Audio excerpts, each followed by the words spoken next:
Iran ও যুক্তরাষ্ট্রের মধ্যকার চলমান আলোচনা কেবল আশার মুখ দেখতে শুরু করেছে। এর মধ্যেই দুই পক্ষের এই শান্তি আলোচনার মাঝখানে পথে কাঁটা হয়ে দাঁড়িয়েছে ইসরায়েল। ইরানের সঙ্গে আলোচনার টেবিলে অবান্তর কিছু জিনিস তুলতে যুক্তরাষ্ট্রকে কান পড়া দিচ্ছে ইহুদিবাদীরা।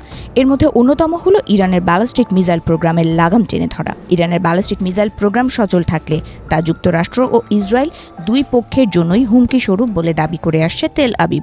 আর তাই পরমাণু আলোচনার পাশাপাশি ইরানের মিসাইল প্রোগ্রাম সীমিত করার আলোচনা তুলতেও ওয়াশিংটনকে অনুরোধ করছে ইহুদিবাদীরা।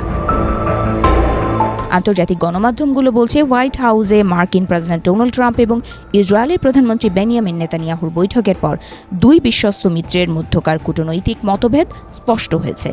আল জাজিরার তথ্যমতে বৈঠকে নেতানিয়াহুকে ট্রাম্প জানিয়েছেন ইরানের সাথে আলোচনা চালিয়ে যেতে চায় যুক্তরাষ্ট্র।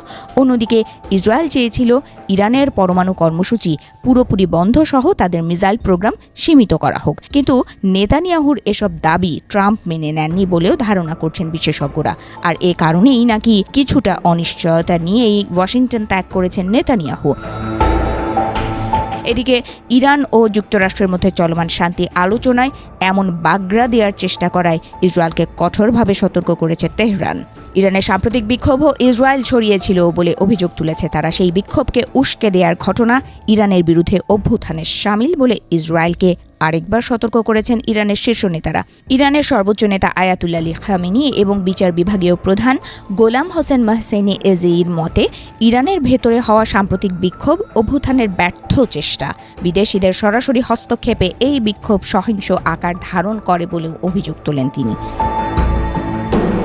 এর পাশাপাশি ইসরায়েলের সঙ্গে হাত মিলিয়ে বিক্ষোভ ছড়ানোর সন্দেহে ইরানের বেশ কয়েকজন পরিচিত সংস্কারপন্থী রাজনৈতিক ব্যক্তিত্বকে গ্রেফতার করা হয়েছে। এর মধ্যে আজর মনসুরি, ইব্রাহিম আসগরজাদেহ, মাহসেন আমিনজাদেহ এবং মেহেদি কারুরুবির ছেলে হোসেন কারুরুবি অন্যতম। জাতীয় স্থিতিশীলতা বজায় রাখতেই তাদের বিরুদ্ধে এই আইনি পদক্ষেপ নেওয়া হয়েছে বলে জানিয়েছে খামেনি সরকার। অন্যদিকে ইসরায়েল বারবার ঝামেলা পাকানোয় কড়া হুঁশিয়ারি দিয়েছেন ইরানের নৌবাহিনী প্রধান অ্যাডমিরাল শাহরাম ইরানি। ইরানের সামরিক বাহিনী 24 ঘন্টায় ইসরায়েলের গতিবিধি পর্যবেক্ষণ করছে বলে সতর্ক করেছেন তিনি।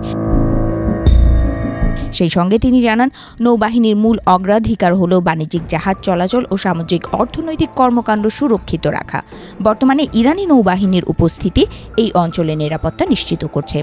ইরানের নৌবাহিনী একটি গুরুত্বপূর্ণ আন্তর্জাতিক শক্তি হিসেবে আবির্ভূত হয়েছে বলেও ইসরায়েলকে কড়া বার্তা দেন তিনি। বিশেষজ্ঞরা বলছেন, মধ্যপ্রাচ্যে শান্তি ফেরাতে ইরান ও যুক্তরাষ্ট্রের মধ্যে আলোচনার কোনো বিকল্প নেই। কিন্তু এতে প্রধান বাধা যুক্তরাষ্ট্রের মিত্র ইসরায়েল। তাদের মতে ফিলিস্তিন ইস্যুসহ ইসরায়েলের কিছু কর্মকাণ্ডে বিরক্ত মার্কিন কর্মকর্তারা। এর মধ্যে ওয়াশিংটন ও ইসরায়েলের মধ্যে ইরান নীতি নিয়ে এক ধরনের অস্বস্তি বিরাজ করছে বলেও মনে করছেন বিশেষজ্ঞরা।